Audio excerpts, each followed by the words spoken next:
asal-usul Banyuwangi. Pada zaman dahulu, di ujung timur Pulau Jawa, berdiri sebuah kerajaan yang makmur dan dipimpin oleh raja yang adil dan bijaksana. Sang raja memiliki seorang putra bernama Raden Banterang, seorang pangeran gagah dan pemberani yang sangat gemar berburu di hutan. Suatu hari, saat berburu, Raden Banterang melihat seekor kijang melintas dan mengejarnya hingga jauh masuk ke dalam hutan. Tanpa disadari, ia terpisah dari rombongan dan sampai di sebuah sungai jernih. Di sana, ia bertemu seorang gadis cantik bernama Surati, putri dari kerajaan Kelungkung yang tengah melarikan diri setelah kerajaannya diserang dan ayahnya gugur dalam peperangan. Raden Banterang menolong Surati dan membawanya pulang ke istana. Mereka pun jatuh cinta dan menikah. Kebahagiaan mereka tak berlangsung lama. Suatu hari, ketika Surati sedang berjalan-jalan di luar istana, ia bertemu dengan kakaknya yang bernama Rupaksa, yang telah lama menghilang. Rupaksa mengatakan bahwa Raden Banterang adalah pembunuh ayah mereka dan memaksa Surati membalas dendam.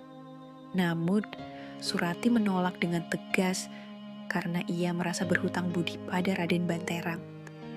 Rupaksa yang kecewa hanya meninggalkan ikat kepala dan menyuruh Surati menyimpannya di bawah tempat tidurnya, lalu pergi tanpa memaksa lebih lanjut. Rupaksa kemudian menemui Raden Banterang dan menebar fitnah bahwa Surati merencanakan pembunuhan terhadap suaminya.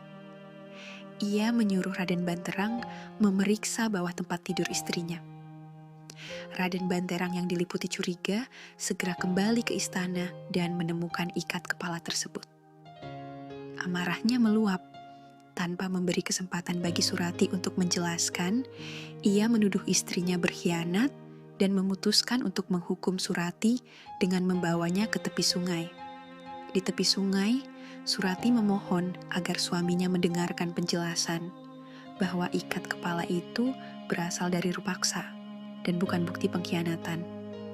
Ia pun bersumpah bahwa jika dirinya tidak bersalah, air sungai akan berubah menjadi jernih dan harum ketika ia melompat ke dalamnya. Namun, Raden Banterang yang telah dibutakan oleh kemarahan tetap tidak mempercayainya. Surati akhirnya melompat ke sungai dan seketika itu juga keajaiban terjadi. Air sungai berubah menjadi bening dan harum. Raden Banterang tertegun menyadari bahwa ia telah melakukan kesalahan besar. Penyesalan mendalam melanda hati Raden Banterang.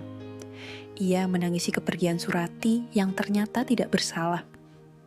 Sejak saat itu, sungai tempat Surati melompat dikenal sebagai Banyuwangi, yang dalam bahasa Jawa berarti air yang harum. Nama itu kemudian diabadikan menjadi nama daerah tersebut, Kota Banyuwangi, sebagai tanda cinta, penyesalan, dan keharuman hati seorang wanita yang terzalimi.